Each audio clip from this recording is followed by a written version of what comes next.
안녕하세요. 제 이야기를 들으러 와주셔서 정말 감사합니다. 쉽게 꺼낼 수 없는 이야기지만 언젠가는 꼭 누군가에게 전하고 싶었던 이야기예요. 젊은 나이에 결혼하고 또 이른 나이에 이혼을 겪으면서 느꼈던 외로움과 슬픔, 그리고 그 안에서의 깨달음을 오늘 여러분과 나눠보려고 합니다. 혹시 지금 힘든 시간을 보내고 계시다면 제 이야기가 작은 위로가 되길 바랍니다. 그럼 제 이야기 시작할게요. 안녕하세요. 저는 얼마 전 다시 싱글이 된 30대 돌싱 여성입니다. 이른 나이에 결혼과 이혼을 경험하다 보니 저는 벌써 인생에 회의감이 드는 기분이에요. 하루 멀다 하고 바뀌어가는 요즘 세상에 이혼이 무슨 흠이냐고 하지만 또 막상 이혼한 제 입장에서는 이혼 안 한 제 처지가 안타까운 것도 같아요. 이럴 줄 알았으면 차라리 결혼 생각도 하지 말고 평생 혼자 살 걸 그랬다 싶기도 하고 괜히 이혼녀 딱지 붙어서 씁쓸하기도 하네요. 그럼에도 불구하고 이혼에 대한 후회는 없네요. 지금 다시 돌아가서 생각을 하더라도 저는 똑같은 결정을 내렸을 것 같아요. 이혼 절차에는 이혼 난 뒤에 벌어질 일들이 너무 두려워 결혼 생활이 다 그런 거지. 적당히 참고 말지 생각했었는데 이혼하고 시점에서는 애초에 참지 말았어야 했다 싶더라고요. 참으면 바보 되고 본인 속만 터진다는 것을 그때는 왜 그렇게 몰랐을까요?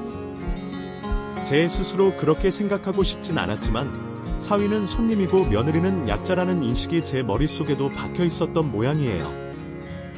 그래도 어떻게 시댁에서 그만해주는 사람들과 가족으로 지내겠어요? 그래서 저도 결국 못 참고 터뜨려 버렸죠. 아마 지금도 어딘가에서 참고만 사는 며느리들 많으실 텐데 같은 입장에 있었던 제가 어떤 결과를 만들어냈는지 한번 얘기해볼까 합니다. 제가 정말 시댁 식구들 앞에서 보란듯이 깽판을 쳤거든요. 솔직히 제 입으로 얘기하려는 지금 이 상황에도 제 면을 깎을까 걱정되기는 하지만 그래도 저는 제 행동의 추호도 후회가 없어요. 바보처럼 참고 살았던 그 시절보다야 깽판치고 갈라선 지금이 훨씬 속 시원하거든요. 그럼 제 이야기를 시작해볼게요. 저와 남편은 평범한 연애 결혼으로 시작했어요. 친구들이 주선해준 소개팅 자리에서 만나서 몇 번의 애프터 신청 이후 아주 자연스럽게 연애를 시작하게 됐죠. 너무 소소하고 평범한 연애였기에 제가 뭐라고 설명을 해야 할지도 모르겠네요. 연애 때야 다들 죽고 못 사는 게 당연한 것 아닌가요? 그때야 남자고 여자고 서로가 서로의 전부다 싶으니까 정말 가릴 것 하나 없이 참 잘해주기만 하죠. 저 역시도 그랬어요. 남편이 순한 성격이라 애초에 싸울 일도 별로 없었지만 연애 때는 제 말이라면 껌뻑 죽어서 얼마나 잘하던지 하다못해 제 친구들까지 제가 너무 지고 사는 것 아니냐며 뭐라 하더라고요. 그렇다고 제가 정말 남편을 쥐고 흔들어서 그런 것도 아닌데 왜 그러는지. 남편은 제 말이라면 모두 옳다 하면서 제 앞에서는 죽는 신용까지도 하는 사람이었습니다. 저도 이전에 여러 번 연애를 해봤지만 이전에는 저한테 이렇게까지 하는 사람이 없었어요. 싸우기도 많이 싸웠고 상대방이 져줄 때도 많았고 제가 그냥 지고 들어가는 일도 많았어요. 어떻게 보면 연인 사이든 친구 사이든 사랑 관계에서는 그런 게 당연하다 생각했죠. 그런데 제가 남편을 만난 이후로는 화를 낼 일이건 제 말이라면 모두 맞다고 다 들어줘서 저도 모르게 벌어지나 빠지는 건 아닌가 싶을 걱정까지 들더라고요. 오빠는 나한테 왜 그렇게 잘해줘? 내가 무슨 말 하던 다 그러자고만 하고 너무 자기 생각은 말 안 하는 거 아니야? 혹시 나한테 말을 못하는 거 아니야? 아니야. 다행히 맞으니까 그렇지. 나는 지영이 내가 하는 말이면 다 맞다고 생각해. 그리고 그냥 내가 행복했으면 좋겠어. 잘해주는 남자가 싫은 여자가 어디 있겠어요. 저도 이런저런 남자 다 만나봤지만 남자 능력이니 재력이니 다 떠나서 그저 여자한테 잘하는 남자가 최고다 싶었습니다. 그리고 한쪽이 잘해주면 저도 잘하게 되니까 우리 관계는 늘 좋을 수밖에 없었죠. 사실 남편이 그렇다고 저한테만 잘하는 건 아니었어요. 같이 데이트를 다니면서 식당이나 카페를 갈 때도 사람들에게 늘 매너 있게 했고, 하물며 제 친구들한테까지 엄청 잘하더라고요. 처음에는 나한테만 잘하지 왜 저렇게 하냐 서운하기도 했는데, 다른 사람들에게 악감정 없이 친절한 남편을 보며 저도 많이 배우게 됐습니다. 그리고 무엇보다 저한테 가장 잘했던 건 틀림없는 사실이었습니다. 질투를 하거나 신경 쓰는 게 더 유치한 짓이 되죠. 그렇게 다정한 남자친구가 너무 좋았던 저는 어느새 그 남자와 결혼까지 생각했습니다. 주변에 먼저 결혼한 친구들도 제 남자친구야말로 최고의 신랑감이라면서 그 남자를 꼭 잡으라고 말하곤 했었어요. 주변 사람들이 보기에도 남자친구가 너무 다정하고 저한테 잘하는 게 눈에 보였으니 주변에서도 저희의 결혼을 적극적으로 밀었던 모양이에요. 그리고 제가 남자친구의 다정한 면이 좋았던 건 저희 아버지의 영향도 있었던 것 같네요. 사실 저희 집안은 그리 화목한 편은 아닙니다. 물론 부모님 두 분이 외동딸인 저를 많이 아껴주시고 이렇게 잘 키워주셨지만 애교가 별로 없어서 그런지 저희 집 분위기를 떠올리면 항상 차분하고 조용한 편이었어요. 아버지는 경상도 출신이라 엄청나게 무뚝뚝한 분이셨고 필요한 말씀 외에는 별로 하시는 법이 없으셨죠. 가장으로서 누구보다 열심히 사셨고 어머니나 저에게 모자람 없이 잘해주셨지만 저희 남편처럼 애교 있거나 다정한 성격은 전혀 아니었습니다. 그래서 저는 예전부터 늘 그런 다정한 성격의 사람들이 부럽기도 했어요. 그런 사람들과 있을 때면 저도 모르게 마음이 편안한 것 같았고 저 역시도 따뜻해지는 기분이 들었거든요. 예전부터 다른 친구들 집에 놀러가서 부녀 사이에 스스럼 없이 장난치고 대화를 나누는 것들을 보면서 저는 늘 그런 허물없고 다정한 가족의 모습들이 부러웠습니다. 그렇다고 우리 아버지가 싫은 것은 아니었지만 나중에 내가 가정을 꾸리고 자식을 낳는다면 내 남편의 모습은 그러기를 바랬어요. 그런데 제 남편이야말로 제가 바라던 그 이상형에 딱 부합하는 그런 남자였습니다. 다정하고 화도 낼 줄 모르는 연애 기간 동안 무슨 일이 있어도 화를 내지 않는 그 모습을 보면서 혹시나 나중에 크게 다투거나 무슨 일이 생기더라도 절대로 싸워서 헤어질 일은 없겠다 싶었어요. 저희 부모님은 남자고 가장이라면 화를 내야 할 때도 있는데 사람이 물러서 어쩌하냐며 그런 남편의 성격을 염려하기도 하셨지만 저는 남편의 성격이 장점이라 생각했습니다. 세상에 화를 내서 해결할 일은 없다고 생각했거든요. 그런 저의 기대처럼 남편은 가족과도 참 사이가 좋았어요. 부모님과 밑으로 여동생이 한 명 있는 쌓인 가족이 있는데 남편은 종종 자기 가족들 얘기를 하면서 화목한 가정의 모습에 세게 내비치곤 했습니다. 지영아, 나 이번에 우리 새형 생일 선물 사줄 건데 네가 좀 골라봐 줄래? 예전에는 그냥 용돈으로 주거나 학용품 사주면 해결됐는데 얘도 이제 사회생활 시작하고 그러니까 선물 고르기가 너무 어렵네. 사회 초년생이라 화장도 해야 하고 가방도 필요할 텐데 내가 여자 물건을 뭘 알아야지. 어머, 오빠는 동생 선물도 직접 골라. 내 주변에 오빠 있는 친구들은 오빠들이 선물은 커녕 돈이나 안 빼앗기면 다행이라 그러던데 오빠는 동생이랑 정말 사이가 좋구나. 나도 오빠 같은 오빠가 있었으면 좋았을 텐데 동생 참 좋겠다. 이런 걸로 무슨. 내가 진짜 시간이 많았으면 더 해줬을 텐데 나도 귀찮아서 그냥 선물 정도로 하려는 거지. 원래 옛날에는 꼬박꼬박 편지도 쓰고 이벤트도 해주고 그랬어. 지영이 너한테는 앞으로 내가 더 잘 해줄게. 제가 오빠가 없어서 그런지 모르겠지만 다 큰 동생과 그렇게 가깝게 지내고 각별히 챙기는 그 모습이 참 보기 좋고 부럽더라고요. 그리고 얘기를 들어보면 남편만 그렇게 잘하는 게 아니라 동생도 오빠를 많이 챙기고 부모님들도 그렇고 가족들이 다들 서로 아껴주고 보듬어주는 것이 많이 보였습니다. 오빠네요. 가족들은 항상 참 화목해 보인다. 서로 대화도 많은 것 같고 다들 엄청 친한데 우리는 그냥 할 말만 하고 그런 게 없어서 그런지 부럽다. 부러울 게 뭐 있어. 우리가 결혼하면 너도 이제 우리 가족들이랑 그렇게 지내면 되지. 벌써부터 언제 데려오냐? 애 엄마가 엄청 난리시다. 이 제 식구 하나 더 생긴다고 다들 기대하시는 눈치야. 우리는 원래 대가족이 목표 같거든. 아마 제가 그 말에 넘어갔던 것 같네요. 다들 시댁식이에요. 멀리해라. 십자 들어가는 사람이랑은 상종하는 거 아니라 하는데도 어떻게 모든 선택이니 그럴까 생각했어요.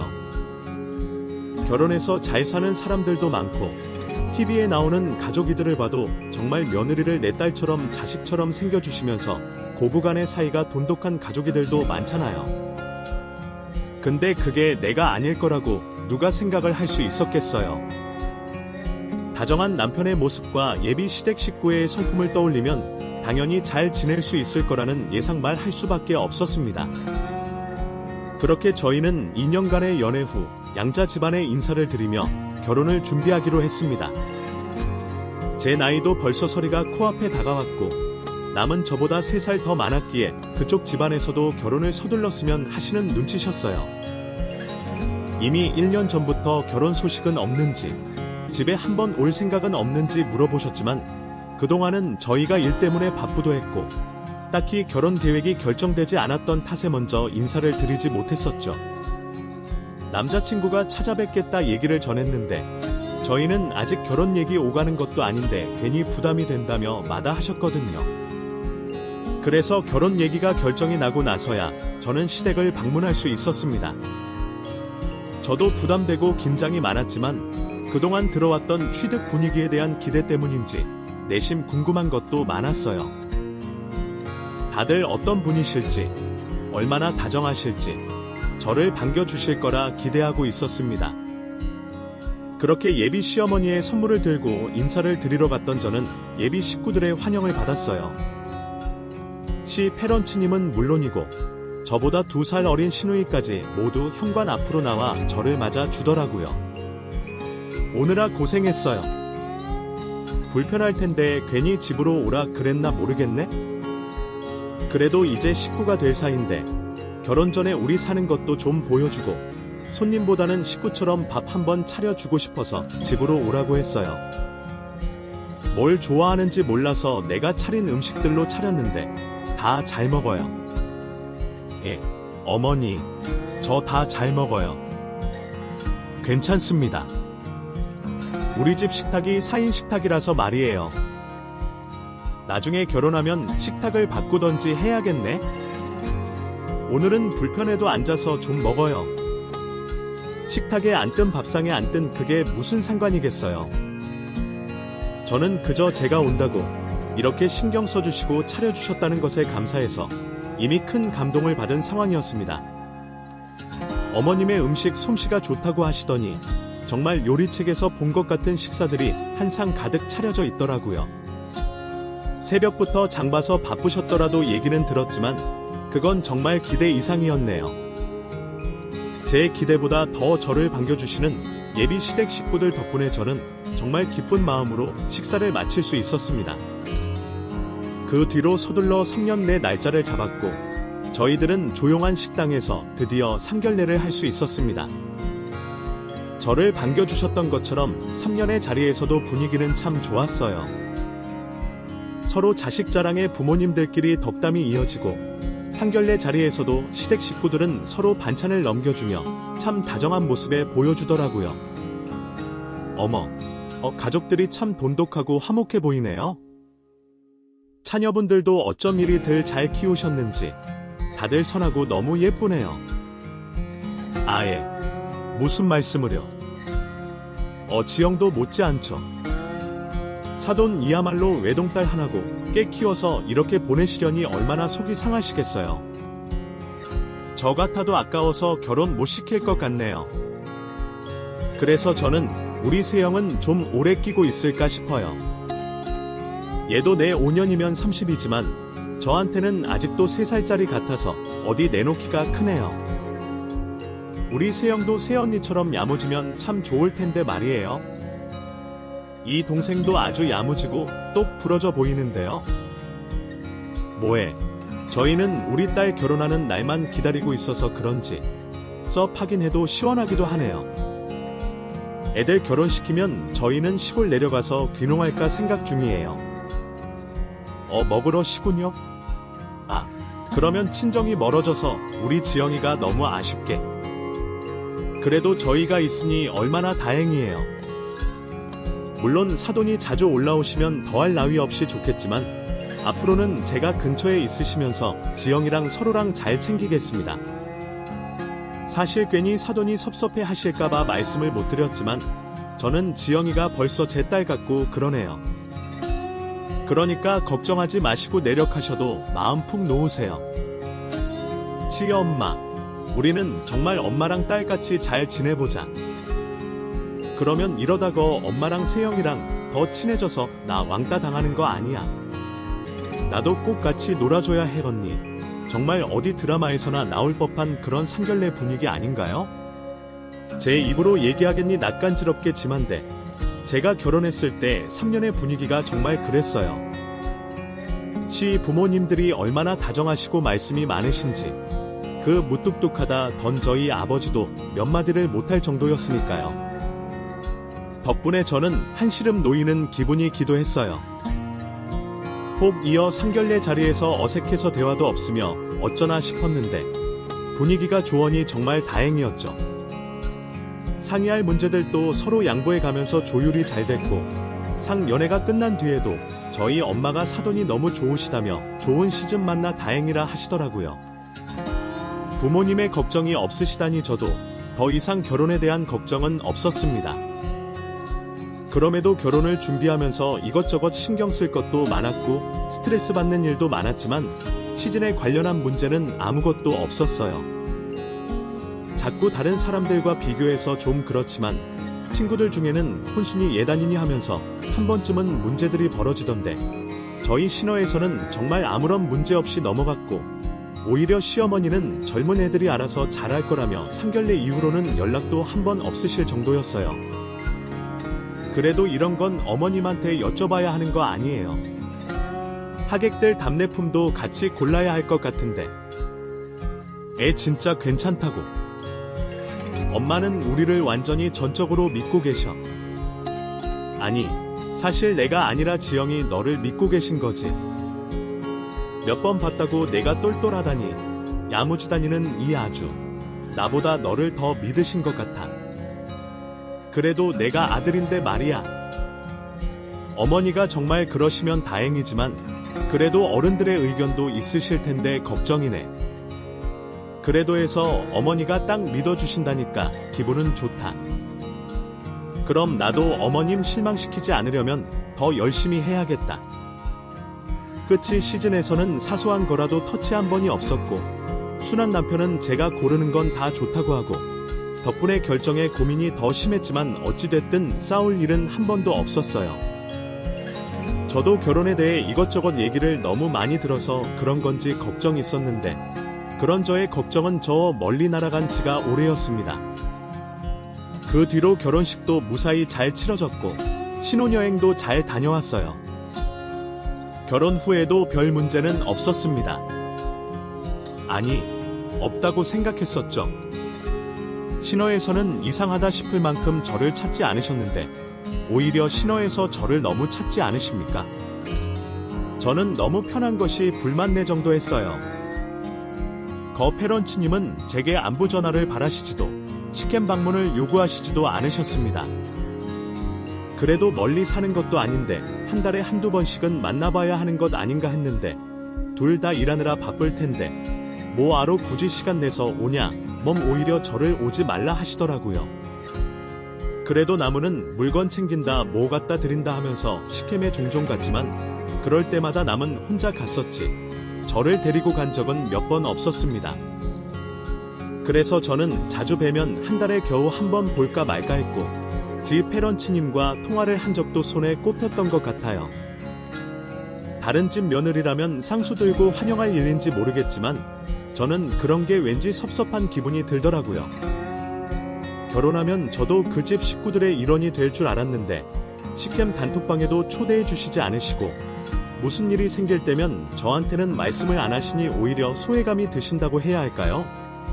제가 그런 얘기를 하면 민경에서는 배부른 소리 한다며 감사한 줄 알라고 했어요. 어머. 야, 너 진짜 배고프다. 너는 그럼 식캠에서 이거 해라 저거 해라 그러고 자꾸 간섭하면 좋겠니? 너희 시부모님은 오히려 너를 배려해서 그러시는 거겠지? 가족들 단톡방에 들어가서 억지로 일상 공유하고 그러고 싶어. 원래 식캠 식군이랑 잘 지내려면 적당히 거리 두고 지내는 게 좋은 거야. 그래, 내가 아직 미혼한 지 얼마 안 돼서 그러는 건가? 근데 나는 진짜 식캠 식군이랑 잘 지내고 싶었는데 너무 배려를 해주시네. 나를 생각하셔서 그러진다는 그 말도 맞는 말이겠지만 저는 왠지 그게 나를 너무 존중하셔서 그러는 건지 관심이 없어서 그러는 건지 가끔 헷갈릴 때가 있었습니다. 애초에 식캠 식군이끼리는 자기끼리 단위가 있었는데 남은이 한 집에 살지 않으니 독립한 뒤로는 그곳에서 중요한 말씀까지 나누시는 모양이었어요. 물론 사소로운 얘기들도 나누다 보니 괜히 저한테 스트레스도 될 거라며 저를 초대하지 않았는데 그러면 남은이라도 저한테 중요한 일을 잘 전달해야 할 텐데 남은은 매번 까먹었다며 저만 모르고 넘어가는 일들이 종종 있었거든요. 뭐 친척 결혼식을 간다거나 명절날 어떻게 해야 한다고 정한다거나 시 페런츠님 기념일이라거나 저도 꼭 알아야 하는 일들 말이어요. 나무는 정말 고의가 아니었다며 너무 미안해했지만 그런 일이 한두 번 이어야지 자꾸 반복되다 보니 저도 괴로움이 쌓이더라고요. 그녀는 저를 정말 가족으로 생각하는 건지 아니면 아직도 자기끼리만 또나 뭉쳐 지내려 오는 건지 말이에요. 그쪽에서 저를 챙기지 않으시니 저는 제가 알아서 하는 수밖에 없었습니다. 그래서 남은이 혼자 식캠을 간다고 하면 억지로라도 쫓아가기 시작했고 고소에게 말해서 단톡방에 초대해 달라고도 했어요. 제가 불편하지 않다니는데 시부모니도 뭐가 문제일까 싶었거든요. 그런데 그랬더니 그 집 식구니가 저를 불편해하는 것 같더라고요. 몇 번은 피곤할 텐데 뭐하러 왔냐고 반기시는 듯 보였지만 그 뒤로도 남편 따라 빠지지 않고 쫓아갔더니 심어머니가 은은히 싫은 티를 내셨어요. 어머, 지영이 또 니 너 공부하면 안 바쁜. 매번 오는 걸 보니까 장사가 잘 안 되나 보다. 가족들이랑 함께 하는 건데 바빠도 시간 내야죠. 어머님도 저 너무 불편해 마시고 자주 불러주세요. 다른 집들은 며느리가 안 보인다고 전화 안 한다고 난리던데 저희 시는 온다는데 도대체 뭐가 문제일까 싶었어요. 그런데 겪다 보니 저도 알겠더라고요. 시집 식구니가 저를 남처럼 생각한다는 걸 말이죠. 남은이 식캠에 갈 때마다 짐어머니는 한상 가득 식사를 차리면서 온갖 산해진 미니를 다 내놓으셨네요. 그때마다 제 몫은 늘 없었습니다. 네가 옳지 몰랐다. 이런 거 좋아하는지 몰랐다 그러면서 양이 모자라니 심어머니랑 나눠 먹자며 멱숙이나 반마리, 게장이나 반마리, 뭐든 늘 반만 떼어 주셨습니다. 어쩔 때는 아예 안 주신 적도 많았어요. 간다고 미리 얘기를 드려봐도 그러시는 걸 보면 그냥 제가 먹는 게 싫으신가 싶더라고요. 하물며 결혼 전에 인사를 왔을 때는 4인용 식탁을 바꿔야겠다니 뭐니 하시면서 제가 결혼한 지 1년이 되었는데도 식탁 의자는 여전히 4개뿐이었습니다. 그래서 저는 시에 가면 늘 등받이도 없는 간이 의자에 앉아 있어야 했어요. 처음에는 남은이 불편하겠다며 바꿔 앉히고 그랬었는데 그때마다 심어머니가 머리 부서시겠다며 못하게 하는 걸 보고 저도 더 억지를 부리며 거기에 앉아 있었네요. 어머니, 식탁 의원제 바꾸실 거예요. 저 결혼하면 바꾸신다 그러더니 그러긴 사러 간다 그러는 걸 뭐 메꺼오네 미안해서 어떻게 하니. 지금 생각하면 심어머니와 제 사이의 기시움이 어떤 것 같은데 그때부터였는지 저도 그 뒤로는 지지 않고 꼭 한마디씩 하곤 했었네요. 그런데 그러다 보니 심어머니는 제가 더 마음에 안 드시는 건지 언제부터는 아주 대놓고 차별을 하기 시작하더라고요. 가족은 콩 한쪽도 나눈 다른데 어머님은 늘 먹은 게 있으면 제 목 딱 빼고 하나씩 돌린다던가 좋은 것 있으면 꼭 돈이 모자라서 자기 지 식구들 것밖에 못 챙겼다면서 저한테는 사은품 같은 것만 주곤 하셨어요. 아니, 내가 여유가 있었으면 지영이 있고 또 샀을 텐데 이번 달 연비빙이 떨어졌지 뭐니. 그리고 지영이 너는 애가 야무져서 아무거나 아무렴도 날 것 같아서 말이야. 너는 네가 알아서 사면 될지. 그깟게 뭐라고. 저도 달라고 하고 싶지도 않고 가질 필요도 없지만 다 큰 어른이 그렇게 치사하게 하시는 게 정말 이해가 가지 않았습니다. 하모 어머니, 그러면 결혼 전에 딸같이 잘해준다는 말씀이라 마시죠. 어떻게 화장실 들어갈 때 나올 때 마음이 확 다른지 모르겠더라고요. 저와 어머니가 기시하는 걸 보면서 나무는 눈치만 봤어요. 분명 눈치를 보면서도 중간 놀이는 하나도 못하고 별로 하는 건 없었습니다. 엄마가 아직 당신을 잘 몰라서 그러시니 봐 하기엔 어떻게 바로 지 식구요 그러지겠어. 남의 자식이라 조심스러운 것도 있고 그러시겠지. 그래도 제 앞에서는 미안해하고 그럴 때마다 자기가 더 잘해주려고 하고 저희 집에도 잘하고 그런 노력하는 모습이긴 보조져도 매번 참고 넘어갈 수 있었습니다. 솔직히 그런 걸로 일어난다고 생각하는 것도 너무 웃긴 것 같았어요. 시에서 이거 저거 해라, 시집살이를 시키는 것도 아니고 오히려 관심 없애하면 땡큐라고 해야 하는 게 맞는지 저도 헷갈리기 시작했네요. 하지만 분명히 제가 기대했던 결혼한 대화는 정말 달랐고 지 페런츠님이 저를 남으로 생각하시는 것도 맞다고 했습니다. 그래도 손주는 빨리 보고 싶으신 건지 저희가 결혼하고부터 항상 아이 소식을 기다리시던 하고요. 물론 그것도 남을 통해서만 그러셨지였어요. 아니, 결혼한 지 1년이 넘어가고 저희도 슬슬 아이를 계획하기 시작했는데 저희가 노력을 해도 아이가 생기지 않으니 시어머니가 저를 붙잡고 이런 말씀을 하시더라고요. 그동안 네가 좋다고 하니까 별말 안 했는데 너 그거 공방한다는 거 위험한 거 아니니? 뭐 약품도 만지고 그래야 한다면서. 혹시 그래서 애가 안 생기는 거 아니니? 너 병원은 가봤어. 너한테 문제 없다니 괜히 남의 아들 고생시키지 말고 네 몸은 네가 알아서 챙겨라. 저는 결혼 후에 일을 관두고 작은 공방을 운영하고 있었는데 뭘 만들고 판매하는 일이다 보니 시어머니가 보시기에는 그게 위험한 건 아닌가 걱정이 되셨던 모양이에요. 그래서 그런지 아이가 금방 안 생기는 게 다 저 때문이라고 생각을 하시더라고요. 그런데 하필이면 그쯤 제가 몸 상태가 나빠지면서 그런 의심의 무게를 더하게 됐던 거죠. 물론 어머니 말씀처럼 위험한 일은 아니고 안 하던 일을 하면서 혼자 가게를 꾸리다 보니 받게 되는 여러 스트레스 때문이 없겠지만 저도 그참에 일을 잠깐 쉴까 싶게는 했었어요. 코로나 이후로 공방 운영이 쉽지도 않았고요. 그래서 저는 당분간 쉬면서 임신을 계획하게 됐습니다. 일을 쉬기는 했지만 그렇다고 제가 벌이가 없는 건 아니었어요.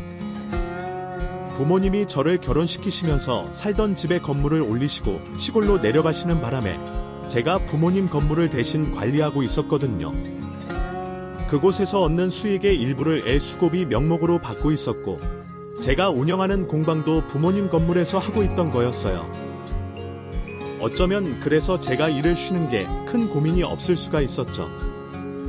공방을 당분간 세를 주고 부모님께 받는 돈만 해도 한 달 아르바이트 하는 것보다는 더 되니까 생활에 큰 무리는 없었습니다. 그런데 그런 사정을 모르시는 시어머니는 막상 자기가 일을 그만두라 하셔놓고는 제가 집에서 보내고 있으니 그게 또 마음에 안 드셨던 모양이에요. 원래도 제 입으로 들어가는 건 아까워하시더니 그 뒤로는 아주 대놓고 티를 내시더라고요. 한 번은 남은이 굳이 혼자 시에 가게 되기에 무슨 일인가 했더니 어머니가 머니 몸보신 한다고 귀한 음식을 하셨다는 거예요. 그런데 제가 오면 반이라도 내줘야 하니까 그게 시를 써서 내만 부르신 거였어요. 남은도 난감해 하기는 했지만 그 말을 알게 된 저는 정말 어이가 없더라고요. 치사해서 저도 안 가기로 했죠. 그래도 어떻게 같은 지식구끼리 그러시나 했는데 그것보다 더 심한 일이 벌어질 줄은 몰랐네요. 그날은 남은의 생일이었어요. 저번에는 코로나가 심해서 다 같이 시에서만 밥 먹고 헤어졌는데 이번에는 인원 제한도 풀리고 외식을 하자고 하시더라고요. 물론 저는 내에게서 전해 들었지만 말이어요. 그래도 남은 생일이고 오랜만에 외식이라니 저는 왠지 들뜬 마음에 정말 오랜만에 머리도 매만지고 아껴두던 외출복도 꺼내 입었습니다. 그렇게 정성 들여 준비를 하고 다 같이 한 차를 타고 이동하려고 저희가 시로 향했어요. 그런데 시어머니가 내얼따라 들어온 저를 보시고는 놀라시는 거예요. 어머, 지영이 너는 왜 왔니? 우리 외시죠? 너 못 들었니? 옷은 왜 그렇게 차려 입었고? 그래서 왔잖아요. 오늘 비싼데요? 그래서 저도 차려 입었죠? 어머니도 오늘 멋지시네요. 아니, 거기는 우리 지식구이 갈 건데 네가 왜 따라왔어? 어머, 그게 무슨 말이에요? 지영이도 가는 거 아니었어. 우리 지기길이 가자고 했잖아. 그래서 딱 내 자리 예약했는데 이걸 어쩌? 미안하지만 지영이 너는 그냥 집에 있어야겠다. 그게 뭐예요? 남은 생일인데 어떻게 제가 빠져? 그래, 오늘 선호. 우리 아들 생일이라서 오랜만에 가족들끼리 외식하고 싶은 건데 거기에 너까지 껏해겠니? 가끔 보면 너도 참 눈치 없다. 그게 대체 무슨 말인지 너무 황당해서 말도 안 나오더라고요. 그러는 와중에도 내은 아무 말도 못하고 우물물 눈치만 보고 있고 대놓고 차별하는 시머니가 너무 어이없어서 저도 속마음을 내방어 버렸죠. 너무 하시는 거 아니에요. 그래서 저는 그냥 집에 있으라고요. 제가 뭔 집 지키는 개요? 어머, 어른 앞에서 말이 그게 뭐해? 얘 좀 지켜요. 그러게. 왜 초대도 안 했는데 그리 따라와서 그래요. 그래, 너 하는 꼴 보니 어피시로 가서도 괜히 기분만 상하겠구나. 괜히 억지 부리지 말고 너 혼자 택시 타고 집에 돌아갈라. 건이지 아니면 집 지키는 개는 올 때까지 집이나 지키고 있어라. 그리고 나한테 말 함부로 하는 거 반성하고 있어. 예부 미안해. 오늘은 내 생일이니까 그냥 넘어가 줄게. 알겠지? 그게 제가 혼날 상황이 맞는지 저는 너무 어이가 없었습니다. 내일이라도 한마디 거들어 줄 거라 생각했어요. 남편 생일에 머니를 두고 가는 미친 집거석이 어디 있어요. 생전 처음 당하는 수모에 저는 이성이 끊겨 버렸습니다. 그리고 결국 나를 두고 지 식구들과 나가는 내을 보며 그동안은 그래도 내 편일 거라 생각했던 내에게 아주 큰 배신감을 느꼈어요. 그동안 도어 섭섭한 건 많았지만 내의 가족을 너무 가껴서 그러는 거라고, 가족만큼이나 나도 사랑할 거라고 믿고 있었는데 거기서 보여준 내의 행동은 저를 내다 버린 거나 다름이 없었습니다. 지 식구들은 물론이고 내까지 나를 자기 지식구로 10% 생각하지 않는 게 아주 확실해지더라고요. 그동안 다정하고 착할 줄만 알았던 내이 그게 아니라 우유부단하고 수수방관하는 나쁜 내임이라는 결론에 저는 결국 이혼을 결심하게 됐습니다. 어쩌면 그날의 일로 내린 성급한 결정이 아니라 결혼 생활 내내 제 인내의 한계를 찾고 있었던 건지 모르겠네요. 그래도 시간이 지나면 지 식구들도 나를 그 지식구라 생각하고 받아주는 줄 알았는데 그건 저의 오만한 착기이었을 뿐 지식꾼이는 여전히 거기끼리만 또나여 뭉친 지식시고 저는 그 집에서 평생 가도 이방인일 뿐이겠죠. 결국 굳은 결심을 내린 저는 확보일을 시작했어요. 나를 먼 집 지키는 개 취급하며 진이나 지키고 있으라 했으니 어디 이미 층계가 뭔지 제대로 보여주자 싶더라고요. 저는 시 있는 물건을 보이는 대로 집어내 던지기 시작했습니다. 결혼하면서 제가 바뀌어드린 TV 가짜부터 작살냈네요. 그리고 그 실리 대문짝 만지게 걸려있는 지식구 사진. 그것도 어이가 없는 게 저희 웨딩 추경하는 날 도와주러 와서는 지주길이 한 끈을 찍었는데 저랑 찍은 건 쏙 빼고 네임이 찍은 걸 크게 프린팅해서 걸어놨더라고요. 그것도 결국 내 돈으로 뽑은 거니까 박사냈고 나머지는 뭐 딘이 얼마나 되는지 모르겠지만 싸구려 도자기 몇 점이라니 주방 그릇들을 집어 내던졌어요. 정신없이 보이는 대로 걸어 던지는 바람에 집은 순간 안난장판이 됐습니다. 그 꼴을 보고 뭐라고 할지 궁금해서 그 집 지식구니를 기다리는 한참이 지나도록 돌아올 생각이야 없더라고요. 내 눈치 보고 나가 남자도 여태에 문자 한 통이 없었고 말이에요. 그동안 내가 그놈을 믿은 게 너무 화가 나고 억울할 지경이었습니다. 나 만남이었는데 그걸 왜 이제 깨달았는지. 지난 2년이라는 결혼한 실은 물거품이 된 지 오래였어요. 그렇게 한참 뒤에야 그 집 지식구니가 집으로 돌아오더라고요. 세마, 이용 TV가 대체 왜 저의 허먹? 해자도 너 지키라고 했더니 이게 무슨 일이야? 뭐 도둑이라도 들은 거니? 그렇게 집 지킬 개가 필요하셨으면 교육을 잘 시켰어야죠. 왜 교육도 안 시키고 저한테 집 지키라고 하셨어요? 기다리다가 너무 지루해서 사고를 좀 쳤네요. 개들이 원래 사람 없으면 사고도 치고 그러잖아요. 뻔뻔한 저의 말이 기가 막힌 건지 그 집 지식구니는 아무 말도 못하고 입이 떡 벌어져 있더라고요. 물론 가장 빨리 정신을 차린 건 시모였으나 말이에요.